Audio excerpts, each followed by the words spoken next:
квесту номер 4. Вы присылаете мне картинки, я о них что-то говорю. Поехали, картинка номер 1. Итак, на этой картинке мы видим некую пару, а с нею 4 медвежат. Тут, конечно, есть пара вопросов.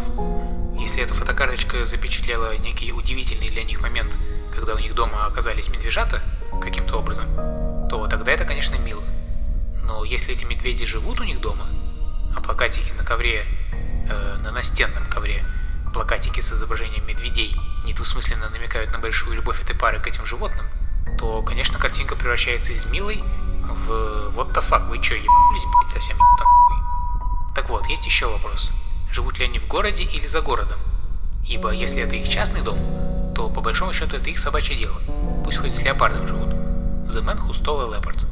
Но вот если это, скажем, 9-этажка, то я бы сказал, что это... Я сейчас милицию вызову. Окей, картинка номер 2. На этой картинке мы видим парадоксальное, на первый взгляд, сочетание футуристического пейзажа футуристического мегаполиса с какими-то летающими вещами и совершенно привычного нашему взгляду работника метлы, что наводит нас на мысль о том, что время идет, прогресс переходит все границы, но какие-то вещи неизменны, и работа дворняши будет востребована во все времена. Подумайте об этом. Будет ли актуально дело, которым вы занимаетесь, через 100 лет? Хотя, справедливости ради, стоит заметить, что если уж у них там летают вещи, то, наверное, пора бы как-то автоматизировать работу дворника. Роботами там или типа того. Хотя это сложный вопрос.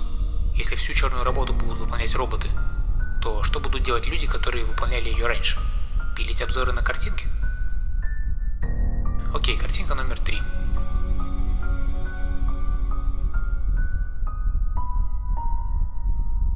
Стало быть, в мире двоечек есть некий товарищ, провозгласивший себя не какой-то там двоечкой, а аж квадратным корнем из 4. И через это простые двоечки пребывают в состоянии восторга и ужаса перед великим деятелем. И все бы хорошо, но находятся какие-то умники, выражающие мнение, что, дескать, этот великий квадратный корень на самом деле такая же двоечка.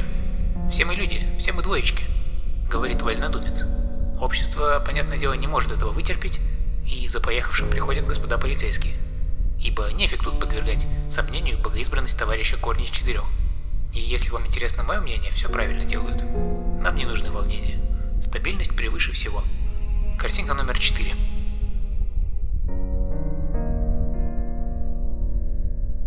На этой картинке...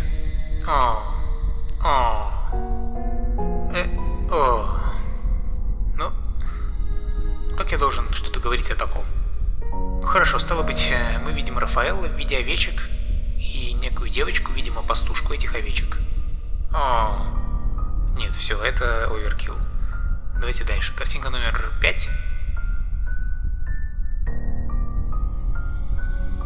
Окей, некий юноша сидит за столом, очевидно в окружении друзей, и говорит кому-то за кадром. Потише можно? У нас чаепитие.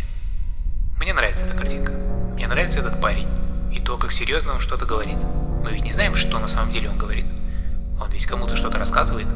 Возможно, он порит полную херню, но вид его позволяет надеяться, что он говорит что-то толковое. Хотел бы я, чтобы у меня был такой мальчик, который бы мне что-то увлеченно и толково пояснял. А я бы ему отвечал, а он бы говорил: нет, Федя, ты не прав. Спейсджеки не создавали ксеноморфов, и вот почему.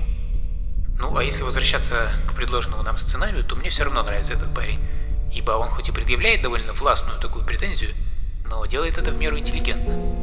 Через 5 лет этот мальчик побреет голову, чашка перед ним сменится на бутылку пива, и обсуждать с пацанами он будет уже не хронологию биошоков, а кто как поебался и где достать шмали. Картинка номер 6. На этой картинке мы видим Тян в костюме Поночки. Почему я все время путаю Поночку и Гаечку? Тян в костюме Гаечки. Хотя костюм, по большому счету, состоит из сварочных очков и рыжих волос. Но поскольку такое сочетание у меня лично вызывает исключительно ассоциации с Поночкой,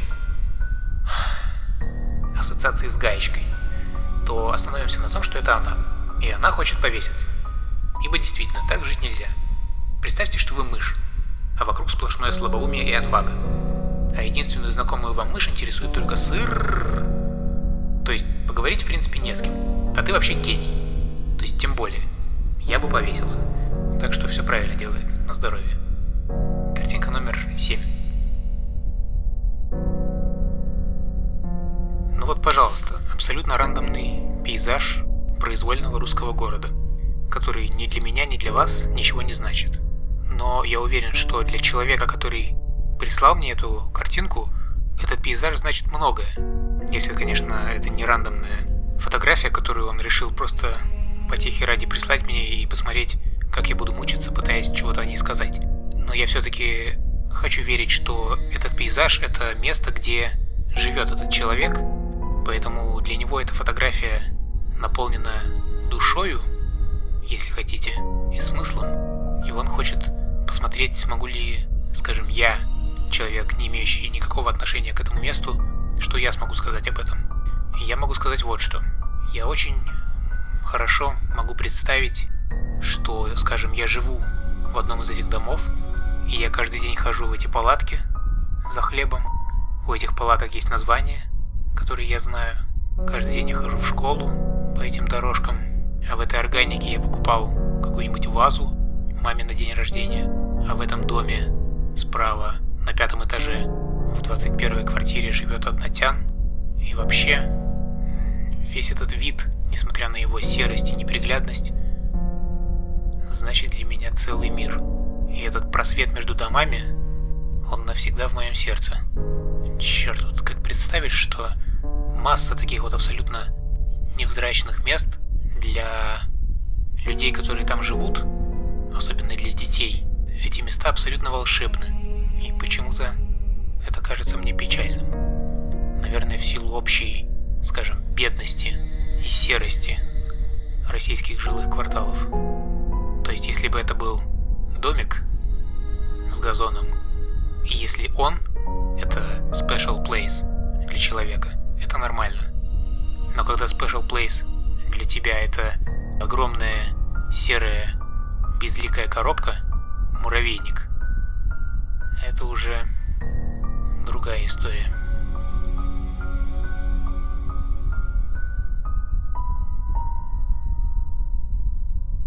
На этой картинке мы видим двух. Во-первых, от этой картинки веет свежестью. Я вот сижу в жаре и духоте, а тут явно недавно был дождь, и прям хорошо.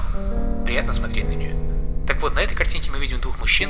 Один несет в руках ноутбук, а другой тащит весь ПК-сетап. Первый смеется над вторым.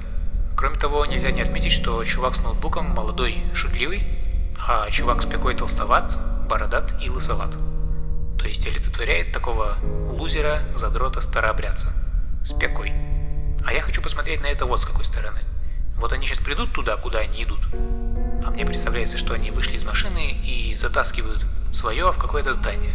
Так вот они придут, и чувак с ноутбуком будет маяться с своей клавиатурой, с трекпадом вместо мышки, с маленьким экранчиком и в целом с немощной системой в веселую ферму будет играть.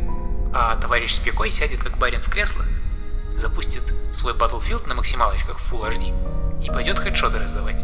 Так-то. А вообще этот культ мобильности, портативности. Ололо, я играю в шарики на своем айфоне. Какой такой гейминг? Это ж для задротов. Зачем мне приставка? Я лучше планшетик куплю. С ним в автобусе интереснее ехать, да и птичек можно погонять. На самом деле это все нормально. Я просто мудак.